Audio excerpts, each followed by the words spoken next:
मंजू जैकबाबाद जिला सिंधी पंचायत इंदौर ने पंचायत भवन में संवाद कार्यक्रम का आयोजन किया।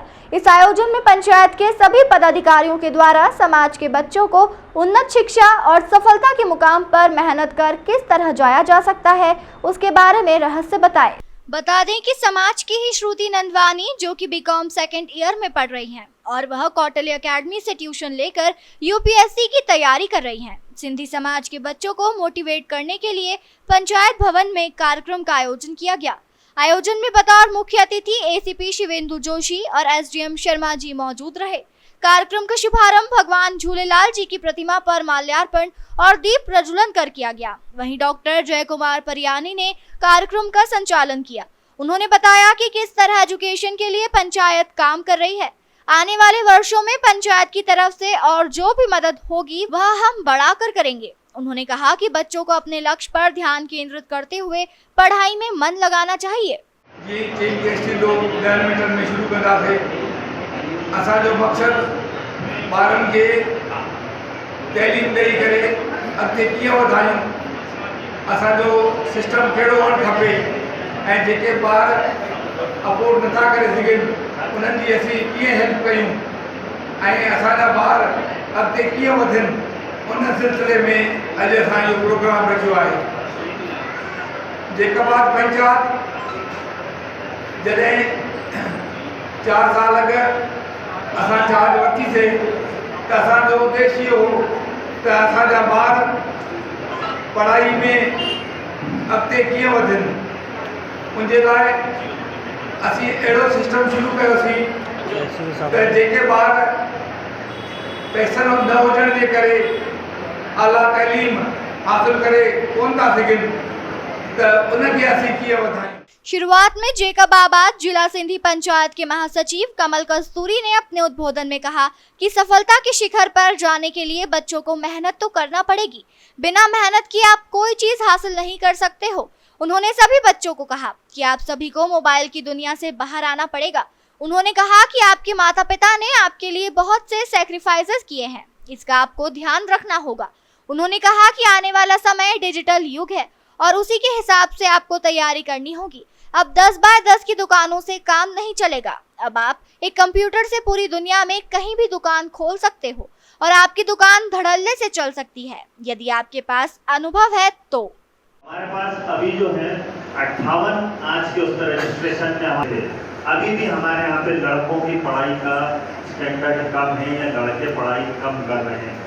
मैंने सभी पेरेंट्स से भी पिछले कई सालों से मैं रिक्वेस्ट कर रहा हूँ कि लड़कों को जरूर भेजेंगे, तो दुकान पे भेजेंगे तो आप बताइए लड़कियाँ जो हमारे समाज की है वो अगर पढ़ लिख जाएंगी तो लड़कों से शादी अपने समाज के लड़कों से नहीं करेगी। ये अब होने लगा है। अगर दोनों बच्चे पढ़े लिखे होंगे तो उनके विचार, उनकी मानसिकता, उनका रहन सहन एक जैसा होगा। अगर एक लड़का पढ़ा लिखा है और लड़की पढ़ी लिखी नहीं है तो भी नहीं चलेगा। गाड़ी के 2 पहिए रहते हैं, दोनों को साथ में आपको लेके चलना पड़ेगा। हमारे यहाँ पे भी सबसे बड़ी जो दिक्कत आ रही है कि लड़कियाँ जो है 90% वाले जो हमारे पास लड़कियाँ हैं और लड़के जो है एवरेज 60% से 65-70% तक के लड़के हमारे पास हैं। कुछ लड़के जरूर 80% से ऊपर के हैं। हम ये चाह रहे हैं कि लड़कों को मेहनत करने की जरूरत है। आज उनकी कंपटीशन लड़कों से नहीं है, आज उनकी कंपटीशन लड़कियों से हो गई है, क्योंकि लड़कियां बहुत तेज दौड़ रही है और लड़के पीछे हो गए हैं। आज आप देखिए पायलट लड़कियां हो चुकी है, एयरफोर्स में लड़कियां जा चुकी है, सेना में लड़कियां जा चुकी है, डॉक्टर लड़कियां हो चुकी है, इंजीनियर लड़कियां हो चुकी है, पुलिस हो चुकी है, IAS ऑफिसर हो चुकी है। पहले इन सब में पुरुषों का एकाधिकार था, मेल ओरिएंटेड समाज था। आज मेल ओरिएंटेड समाज खत्म हो चुका है। हमारे अध्यक्ष श्री राजा मानवानी जी पधार चुके हैं, उनका स्वागत है जोरदार। यही रिक्वेस्ट है कि आप लोगों को पढ़ाई पे ध्यान देना है, पढ़ाई पे कॉन्सेंट्रेट करना। इसकी बिल्कुल चिंता मत करिए कि फीस कैसे होगी। हम पंचायत से आप लोगों की पूरी तरीके से मदद करने की कोशिश करते हैं, जितना हम लोगों से हो रहा है कर रहे हैं। सर मैं बताना चाहूँगा आपको कि आज सर 470 बच्चे हैं सर हमारे पास अभी समाज के पास, जिनकी हम लोग फीस में मदद कर रहे हैं या उनकी एजुकेशन में हम लोग उनको मदद कर रहे हैं। हमारी पंचायत का सर एक ही उद्देश्य है कि जहां पर भी बच्चे को परेशानी आ रही है सर, चाहे उसके स्कूल की फीस हो, चाहे कॉलेज की फीस हो, चाहे कोचिंग की फीस हो, कोई भी प्रॉब्लम हो सर, हम लोग उसमें इन सब बच्चों की मदद करते हैं। ये हमारे समझते हैं हमारे एसीपी श्री सुरेंद्र जोशी सर, हमारे जॉइंट कलेक्टर श्री डॉक्टर इस ओहदे पे पहुंचे हैं कि आज वो हमारे चीफ गेस्ट के रूप में मौजूद है। एक बार जोरदार तालियां हो जाए। मेरा खाली सभी बच्चों से ये बोलना है कि पढ़ाई के बगैर आप संसार में कुछ भी हासिल नहीं कर सकते हो। जब तक आप पढ़े लिखे नहीं हो, आपको दुनिया में कोई नहीं पूछेगा। हमारे सिंधी समाज की सबसे बड़ी जो बच्चों की तकलीफ थी वो ये थी कि हम हमारे बच्चों को बचपन से ही दुकानों पे भेज देते थे। तब का टाइम और था, तब ऐसा डिजिटल युग नहीं था। आज डिजिटल का युग है। डिजिटल के युग में आपको केवल पढ़ाई काम आएगी। आपके पास एक लैपटॉप हो, आप दुनिया के किसी भी कोने में बैठ करके आपका व्यापार कर सकते हैं, आपका काम कर सकते हैं। पहले आपको बहुत उल्टा सिस्टम था कि आपको अपनी दुकान खोलनी पड़ती थी, सुबह शाम को बंद करना पड़ती थी। आज इस डिजिटल के युग में केवल आपके दिमाग में क्या है, आप दिमाग से कैसे इस्तेमाल कर सकते हो, ये आपको करना है। सभी बच्चों से मेरा यही बोलना है कि पढ़ाई के अलावा संसार में कुछ भी मत देखो। आप किसी चीज से कोई लेना देना नहीं, कोई रिश्तेदार, कोई नातेदार, कोई काम नहीं आएगा आपके। केवल आपकी पढ़ाई आपके साथ मरते दम तक रहेगी। आपकी माँ छोड़ जाएगी, आपके पिताजी छोड़ जाएंगे, आपका भाई छोड़ जाएगा, बाकी जो आपका इल्म है, जो आपकी पढ़ाई है, वो आपकी शक्ति है। उस शक्ति को हमने सिंधी समाज ने सबसे पीछे के दर्जे पे रखा हुआ है, जबकि उसे हमें सबसे प्रथम पायदान पे रखना चाहिए। आज भी हम लोग बच्चों को बोलते हैं कि बेटा पढ़ाई मत करो, फीस ज़्यादा है, हम उसको किसी भी दुकान पे भेज देते हैं कि वहाँ चला जाएगा, 3000 रुपये 5000 रुपये महीना ले आएगा। जबकि कुल अगर आपका बच्चा पढ़ने में अच्छा है तो 1000 और 2000 रुपये महीने की कुल फीस लगती है, कोई बहुत ज़्यादा फीस नहीं है। और हम सिंधी समाज के लोग मेहनती हैं, बरकती हैं, काम वाले लोग हैं। हमारे पेरेंट्स ने बहुत परेशानियां झेली है। उस परेशानियां आप सोचिए कि जब एक घर बदलना पड़ता है तो कितनी परेशानी रहती है। हमने तो मुल्क ही बदल दिया पूरा। हमारे को उस मुल्क से धक्के देकर के यहाँ पे आ गए हम लोग। यहाँ बड़े बड़े महलनुमा घर थे और यहाँ आकर के 10 बाय 10 के बेगट में 4 लोगों ने अपना रहकर जीवन संघर्ष में बिताया है। ठीक है, अगर हमने संघर्ष किया है तो हमें उससे फायदा भी हुआ है। आज हम लोग मेहनती हैं, हमारे बच्चे मेहनती हो रहे हैं। यहाँ आप लोगों को बताना चाहूँगा कि आज हमारे पास 101 बच्चों का 80 से ज़्यादा बच्चे हमारे पास अभी आ चुके हैं। बाकी भी बच्चे अभी आने की तैयारी है। वहीं कार्यकारी सदस्य अजीत वाधवानी ने बच्चों को कौन से कोर्स 12वीं के बाद लेना चाहिए उस पर प्रकाश डाला और बच्चों की जिज्ञासाओं को शांत किया। वहीं अध्यक्ष राजा मांधवानी ने स्वागत उद्बोधन दिया और शिक्षा की महत्वता पर प्रकाश डाला। उन्होंने बताया कि हमारी पंचायत ने पूरी तरीके से कमल कस्तूरी के आने के बाद पूरी तरह से एजुकेशन के ऊपर केंद्रित हो गए और इसके लिए बहुत से काम किए। उन्होंने कहा कि 1947 के बाद से सिंधी समाज ने बहुत कष्ट झेला है।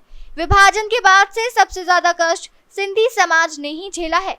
पाकिस्तान में उनके पास स्वयं के बड़े बड़े मकान थे। यहाँ पर आने के बाद अपनी बैरकों में रहे और बहुत मेहनत कर ठेले व साइकिलों पर सामान बेचकर उन्होंने अपने जीवन के संघर्ष को झेला है। मुझे देखभाल गाँव में पधारे हमारे मुख्य अतिथि doctor Rakesh Sharma ji, joint collector Indore. मैं चाहूँगा सबका तालियां बजा के अपना अभिनंदन करें। एक बात जरूर आप सबको कहूँगा, तालियां बजाने में 2 फायदे होते हैं। सामने को प्रोत्साहन मिलता है और आपकी एक एक्सरसाइज भी होती है। उसके बाद हमारे विशेष अतिथि श्रीमान सुरेंद्र जोशी जी, जो एसीपी अल्पुना ब्रांच हैं, अल्पुना जोन, और बैकबोन हमारे जो दानदाता हैं, मिस्टर पेरवानी जी, मैं चाहूँगा उनके लिए भी तालियां बजा के उनका अभिनंदन करें। और दूसरे जो हमारे दानदाता हैं मिस्टर नीरज गनानी, जो आज हमारे साथ उपस्थित नहीं है, मैं चाहूँगा उनके लिए भी तालियां बजा के उनका अभिनंदन करें। और मंच पे विराजमान हमारे, मैं ये कहूँगा युवा वरिष्ठ, युवा मतलब एनर्जी से भरपूर हमारे सरपंच दादा गोपाल दा परेनी, उनके लिए जोरदार तालियां। और हमारे जो इस प्रोग्राम के कर्ता धर्ता हैं, एनर्जेटिक ने जब से वो पंचायत में हमारे साथ शामिल हुए हैं, पंचायत ने बहुत तरक्की करी और आगे करी है। पहले भी होती थी सेवाएं करने, और इन्होंने और बढ़ावा देके खास करके विशेष जो एजुकेशन में इन्होंने जो वर्क किया है, उनके लिए मैं चाहूँगा जोरदार तालियां। हमारे कमल कस्तूरी जो हमारे मंच पे विराजमान हमारे वरिष्ठ उपाध्यक्ष दादा वाद्य रघुनानी जी, उपाध्यक्ष लालचंद वाधवानी जी, अमृत हिरानी जी, हमारे सामने हमारे वरिष्ठ मंचाराम राजानी जी, नंदराज जामना जी, जयपाल दास गैंग जी, जयपाल दास बजाज जी, संजय परेनी जी, संजय पंजाबी जी सारी, और हमारे बहुत सारे वरिष्ठ। कार्यक्रम के मुख्य अतिथि एसीपी शिवेंदु जोशी ने बच्चों से बातचीत करते हुए बताया कि किस तरह उन्होंने अपने जीवन में संघर्ष किया और किस तरह यह मुकाम हासिल किया। उन्होंने बताया कि उनके पिताजी एक बैंक में मामूली कर्मचारी थे। उन्होंने अपने जीवन में बहुत त्याग किया, बहुत तपस्या की, तब जाकर आज मैं और मेरी बहन किसी मुकाम पर है। पिताजी की ही मेहनत थी कि मैं एसीपी बना और मेरी बहन आज जबलपुर में डिप्टी कलेक्टर के पद पर पदस्थ है। उन्होंने कहा कि माता पिता का त्याग, हम दोनों की मेहनत और भगवान के आशीर्वाद से हम लोगों ने यह मुकाम पाया है। अपने जीवन के अनुभव को साझा करते हुए शिवेंदु जोशी ने बताया कि मैंने राज्यसभा सचिवालय की भी नौकरी की है। वहां पर भी मैंने एंट्रेंस एग्जाम पास कर 1 साल तक वहां पर नौकरी की है। उसके बाद मैंने एमपीपीएससी की तो यहाँ पर मेरा डीएसपी के ऊपर चयन हो गया। उन्होंने बताया कि बचपन में इतना अभाव था कि जब हमने माता पिता को ट्यूशन पढ़ने का कहा तो उन्होंने कह दिया कि सब सब्जेक्ट की ट्यूशन संभव नहीं है, हम एक ही सब्जेक्ट में ट्यूशन करा सकते हैं। तब हमने एक सब्जेक्ट की ट्यूशन की और बाकी सारे कोर्स हमने घर पर ही तैयार किए। जब भी हमने अपने पिताजी से कहा कि मोबाइल दिलाओ तो उन्होंने मना कर दिया और कहा कि जब आपका अच्छी जगह सिलेक्शन हो जाएगा तो आपको मोबाइल दिलवा दूंगा। उन्होंने कहा कि जैसे ही मेरा नेशनल लॉ यूनिवर्सिटी भोपाल में सिलेक्शन हुआ, जिस दिन मैं लेक्चरर के लिए पहले दिन कॉलेज जा रहा था, उस दिन मेरे पिताजी ने मेरे हाथ में 35,000 रुपए का सर्वश्रेष्ठ मोबाइल ला कर दिया। तब उनकी पगार 50,000 रुपए थी। इससे ज्यादा कोई माता पिता अपने बच्चों के लिए त्याग नहीं कर सकते हैं। उन्होंने वहां बैठे हुए माता पिता से भी कहा कि बच्चों को जब जिस चीज की जरूरत हो उसकी जरूरत को पहचानो और उसको समय पर वह चीज दिला कर दीजिए। Development is the key, overall personality development. अब बोले सर पर्सनालिटी डेवलपमेंट तो हमने क्लासें भी देखी हैं, हमारे जमाने में हुआ करती थी, आजकल खत्म हो गई सर। उसमें अलग से पूरी कोचिंग चलती थी पर्सनालिटी डेवलपमेंट की, आजकल बिल्कुल खत्म हो गया वो। शायद उस धंधे में पैसा नहीं रहा या गॉड नोज लोगों को अपने ऊपर ओवर कॉन्फिडेंस आ गया, क्या पता। पर पर्सनालिटी डेवलपमेंट बहुत ही ज्यादा होलिस्टिक होना जरूरी है। होलिस्टिक मतलब अपने आप में सारभूत। कैसा? नंबर 1 आपकी लैंग्वेज के ऊपर कमांड, भाषा के ऊपर। अभी श्रुति कह रही थी 22 भाषाएं जो है हमारे संविधान में लिखी है, जो हमारी आधिकारिक भाषा है। आधिकारिक भाषा है मतलब official languages of the union, जिसको कि भारत की एक ऑफिशियल लैंग्वेज है। और आपको पता होगा कि मतलब कितने लोगों ने पढ़ा, सिंधी भी उसमें एक ऑफिशियल लैंग्वेज है। ताली बजाइए। देखना छोड़ सकते हैं बच्चों के लिए, क्या मोबाइल चलाना छोड़ सकते हैं? बहुत अच्छी बात है, मैडम हाथ उठा रही है। क्या फेसबुक इंस्टाग्राम चलाना छोड़ सकते हैं? इस पे आपको कॉल करना होगा। जहां तक करियर गाइडेंस की बात है, बच्चों से थोड़ा सा बात करना शुरू करूंगा। देखिए अभी श्रुति से तो मैं और मुझे लगता है बैठे सभी लोग बड़े प्रेजेंट, आई कांग्रेचुलेट यू। आप बहुत दिशा में जा रहे हैं। वो परीक्षा जो आप जिसकी तैयारी कर रहे हैं, हम उसकी अदर साइड ऑफ टेबल खड़े हैं। हमने वो दौर देखा है 2011-12 में, जब मैं दिल्ली में पढ़ाई कर रहा था। फिर हमने जब यूपीएससी लिखा, पीएससी लिखा, outstanding example in the community and you are taking your thoughts as well as your studies forward in the very best to you. And मैं भगवान से प्रार्थना करता हूँ कि आप समाज में प्रेशर नहीं दे रहा हूँ, आप अच्छा अध्ययन करें बिना पढ़ाई की बात है। उसके कुछ ऐतिहासिक कारण हो सकते हैं। एनवायरनमेंट का चेंज हुआ, कम्युनिटी बड़ी मुश्किल से निकल करके अपना बिजनेस स्थापित कर पाई। तो हर व्यक्ति को, हर उस परिवार को ये लगा कि आज मैंने इतनी मेहनत से ये बिजनेस बनाया है, यदि मेरा आने वाली पीढ़ी इस बिजनेस को छोड़ करके कुछ और करने लगेगी तो ये मेरा स्थापित हुआ बिजनेस कहाँ जाएगा। ये बहुत कटु सत्य है। आप लोग इसमें थोड़ा आत्मावलोकन अवश्य करें। और बात थोड़ा सा मन की बात नहीं कर पाते हैं, कैमरा चलता है। कार्यक्रम की शुरुआत में लालचंद टी वाधवानी ने गायत्री मंत्र का जाप कर कार्यक्रम की शुरुआत की। कार्यक्रम में दूसरे मुख्य अतिथि एसडीएम शर्मा जी मौजूद रहे। अपने अनुभव को साझा करते हुए उन्होंने कहा कि मैंने 1998 में पीएससी क्लियर की थी। उन्होंने भी अपने जीवन के अनुभवों को बच्चों के संग साझा किया और बताया कि पढ़ाई किस तरीके से करना है। उन्होंने पढ़ाई की वो टेक्निक बताई जिससे बच्चों को पढ़ाई बिल्कुल सिंपल लगेगी। उन्होंने कहा कि अगर आप मेहनत से पढ़ते रहेंगे और अपने लक्ष्य की ओर आप निशाना लगाकर उसे हासिल करेंगे तो जीवन में कोई भी लक्ष्य कठिन नहीं है। उन्होंने बताया कि हमारे पिताजी तो एक मास्टर थे। हम मास्टर की तनख्वाह उस समय कितनी कम थी आपको बता नहीं सकता हूँ। उन्होंने कहा कि हमारे माता पिता के त्याग और बलिदान के कारण आज हम इस स्थिति में पहुंचे हैं। उन्होंने कहा कि कई बार तो हमारे पास कॉपी किताब खरीदने के पैसे नहीं होते थे। मैं कैसे यहाँ तक पहुँचा बता नहीं सकता हूँ।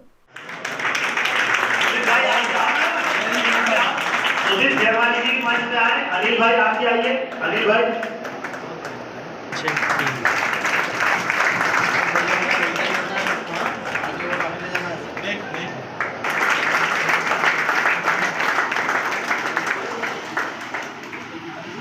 अनीमा कटनीबा आपके लिए ये तालियां।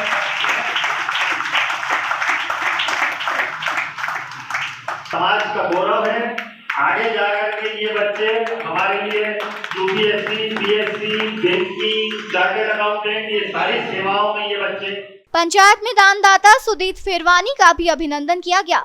उन्होंने अपने स्वागत उद्बोधन में बताया कि यदि बच्चों को जीवन में आगे बढ़ना है तो उन्होंने 10 किताबों के नाम बताए जिसे बच्चों ने नोट किया। उन्होंने कहा कि यदि ये 10 किताबें आप पढ़ते हो तो आपको जीवन में आगे बढ़ने के बहुत से अवसर मिलेंगे। आपके जीवन में जो भी कमी पेशी होगी वो आप इस किताब के ज्ञान से दूर कर पाएंगे। उन्होंने कहा कि बच्चे हो या बड़े आपको किताब पढ़ना चाहिए। किताब पढ़ने से ही आपका ज्ञान बढ़ता है। वहीं जयपाल दास गेही ने बातचीत में शिवेंदु जोशी को बताया कि उनके 3 पोते पोतियों को इंजीनियरिंग की शिक्षा दिलवाई और आज तीनों ही बड़ी जगह पर बहुत अच्छे पैकेज पर कार्य कर रहे हैं। मैं किताबें बहुत टाइम से पढ़ रहा हूँ और मुझे लगता है हर उम्र के व्यक्ति को पढ़ना चाहिए। किसी भी कामयाब इंसान को आप देखेंगे वर्ल्ड वाइड, समाज के लेवल पे कहीं भी, उनमें 3 चीजें आपको मिलेंगी। पहली उनमें आदतें, दूसरी ज्यादातर लोग किताबें पढ़ते हैं रेगुलरली। आप वॉरेन बफे को देख लीजिए, जेफ बेजोस को देख लीजिए, बिल गेट्स को देख लीजिए, सभी लोग। तो ज्यादा टाइम नहीं लूंगा, आपको मैं 10 किताबें बताता हूँ, सभी लोग पढ़ सकते हैं, सभी को बेनिफिट करेगी। सबसे पहले फाइनेंस की चीज है, rich dad poor dad, Robert Kiyosaki इसके ऑथर है। स्टूडेंट्स जितने भी हैं ये इसको पढ़ सकते हैं। बहुत आसान भाषा में, बहुत इजी लैंग्वेज में आप इसको समझ पाएंगे कि फाइनेंस क्या है। हम सबकी लाइफ में फाइनेंस एक बहुत बड़ा पार्ट है, उसके बिना हम लोग कामयाब नहीं करे जाते। हमारी समाज की व्यवस्थाएं ऐसी हैं। दूसरी है इसी बुक की sequel, the cash flow quadrant. ये सारे स्टूडेंट्स को आपको पढ़ना चाहिए। इस बुक में इन्होंने क्वाड्रेंट बताया है, इसमें 4 वर्ग हैं। ई है एम्प्लॉयमेंट के लिए, एस है सेल्फ एम्प्लॉयड के लिए, बी है बिजनेस के लिए, आई है इन्वेस्टर के लिए। कार्यक्रम में कमल कस्तूरी ने बताया कि श्रुति नंदवानी हमारे यहाँ की स्टूडेंट है। पंचायत की तरफ से उसकी कौटिल्य एकेडमी में फीस भरी जा रही है। 2nd ईयर बीए की छात्रा है और यूपीएससी की पढ़ाई कर रही है। अपने अनुभव के आधार पर श्रुति ने बताया कि किस तरीके से यूपीएससी को क्रैक करना चाहिए। प्रथम 3 चरण में आपको क्या क्या करना पड़ता है, उन्होंने पूरे विस्तार से सारी बातें बताई। उन्होंने यह भी बताया कि पंचायत की तरफ से कमल कस्तूरी जी एवं सभी सदस्यों ने मेरा बहुत साथ दिया और हमेशा उत्साह बढ़ाते रहते हैं। कमल कस्तूरी जी हमेशा कहते हैं कि आप तो पढ़ाई लिखाई करो, बाकी सब काम पंचायत देख लेगी। फीस भरने से रिलेटेड या बुक से रिलेटेड जो भी कार्य हो वह सब कार्य पंचायत देखेगी। उन्होंने पंचायत की भी जमकर तारीफ कर बच्चों में उत्साह भरा। बच्चों ने उनके उद्बोधन के दौरान कई बार तालियां बजाकर उनका स्वागत किया। कार्यक्रम के अंत में अध्यक्ष राजा मांधवानी एवं दादा गोपाल दास परियानी सरपंच, साथ में सभी पदाधिकारियों द्वारा एसीपी श्री जोशी एवं एसडीएम श्री शर्मा जी का शॉल उड़ाकर स्वागत किया गया। दोनों अतिथियों का माला पहनाकर स्वागत किया और स्मृति चिन्ह प्रदान किया। वहीं मंशाराम राजानी ने झूलेलाल का पलाव पहनाकर सभी के लिए सुख की कामना की।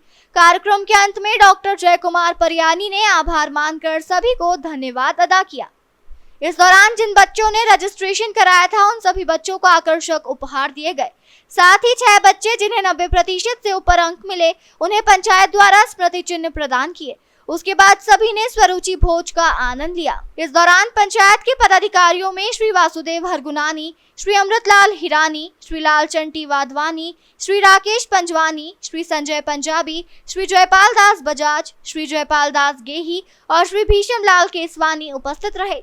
कार्यक्रम के संयोजक श्री अनिल पाहूजा और श्री राकेश पंजवानी जी रहे। स्वरुचि भोज का पूरा जिम्मा दीपचंद चावला ने निभाया। पंचायत उनको धन्यवाद अदा करती है। सभी को मेरा सादर नमस्कार और प्रणाम। मेरा नाम है श्रुति नरवानी और अभी मैं 20 इयर्स की हूँ। मैं कौटिल्य अकेडमी की स्टूडेंट हूँ। सबसे पहले तो मैं पूरे सिंधी समाज को और स्पेशली थैंक्स तो बोलना चाहूँगी कमल कस्तूरी अंकल जी को, जिन्होंने आज मुझे इतना अच्छा अपॉर्चुनिटी दी है कि मैं आप सभी के सामने प्रेजेंट हूँ। और आई होप मेरी ये जो स्पीच रहेगी जिसमें मैं अपना पर्सनल एक्सपीरियंस, अपना यूपीएससी करियर की जो जर्नी रही है अभी तक, तो वो आप सभी के साथ शेयर करूँगी। तो सबसे पहले मेरा ये जो करियर ऑप्शन था इसको सिलेक्ट करने का सबसे बड़ा मेन रीज़न ये रहा है because from the childhood onwards I have a keen interest in seeing all the news articles and specially जब हर दिन मेरे डोर स्टेप पर न्यूज़पेपर अराइव होता था और मेरे फादर को स्पेशली न्यूज़ हेडलाइंस पढ़ना बहुत पसंद थी। तो उनके साथ मैंने जनरली बचपन से ही न्यूज़ सुनी है, न्यूज़ समझी है। हमारे घर में जो टेलीविज़न होता था उसमें जितने भी न्यूज़ चैनल्स हैं लाइक एबीवीपी न्यूज़, आज तक न्यूज़, तो सारे ही न्यूज़ चैनल्स को, ऑल इंडिया रेडियो को मैंने बचपन से ही सुना है। तो स्पेशली मेरा इंटरेस्ट इस फील्ड में रहा है कि जो भी पॉलिटिक्स रहता है एंड कहीं पर अगर कुछ क्राइम कंडक्ट होता है तो उनको लॉ के थ्रू क्या पनिशमेंट दिया जा रहा है और हमारी कंट्री में क्या डेवलपमेंट होना चाहिए। जो भी नीडी पीपल हैं, पुअर पीपल है या जो फाइनेंशियली बैकवर्ड पीपल हैं, तो उनकी किस तरीके से गवर्नमेंट हेल्प कर रही है, गवर्नमेंट के क्या क्या इनिशिएटिव्स रहते हैं। तो ये पूरा जो पॉलिटिकल सिस्टम रहता है इसको बचपन से ही मैं ट्रैक करना बहुत पसंद कर रही हूँ। तो ये सबसे बड़ा रीज़न रहा है मेरी यूपीएससी जर्नी के लिए। मैं भी आप सब की तरह एक नॉर्मल स्टूडेंट थी। मैंने अपना 1st और 12th एक सीबीएसई बोर्ड स्कूल से कंप्लीट करा है एंड जैसे ही मेरा 12th कंप्लीट हुआ था तो मेरा 12th बोर्ड्स के रिजल्ट आ गए थे ईयर 2022 में एंड जैसे ही मेरे रिजल्ट्स आए थे उसके बाद मैं भी बहुत सारे करियर ऑप्शंस को एक्सप्लोर कर रही थी कि कौन सा करियर मेरे लिए बेस्ट रहेगा। हाँ, मुझे अपना इंटरेस्ट पता था कि मेरा इंटरेस्ट इसी पूरी फील्ड में है कि मुझे गवर्नमेंट की कोई जॉब करनी है, मुझे उसकी कोई एग्ज़ाम में सिलेक्ट होना है, क्रैक करना है। उसके बाद मुझे ईयर 2022 सेम ईयर में ही मुझे ये न्यूज़ मिली थी कि जिग्मा बाय ट्रस्ट की तरफ से ऐसे ही करियर प्रोग्राम लॉन्च हो रहा है और जैसे आज संडे को ये करियर प्रोग्राम है वैसे उसी ईयर भी संडे को सेम ऐसा करियर प्रोग्राम रखा गया था जिसमें मैं गई थी अपने पेरेंट्स के साथ। इंदौर से द नेशन टाइम की रिपोर्ट।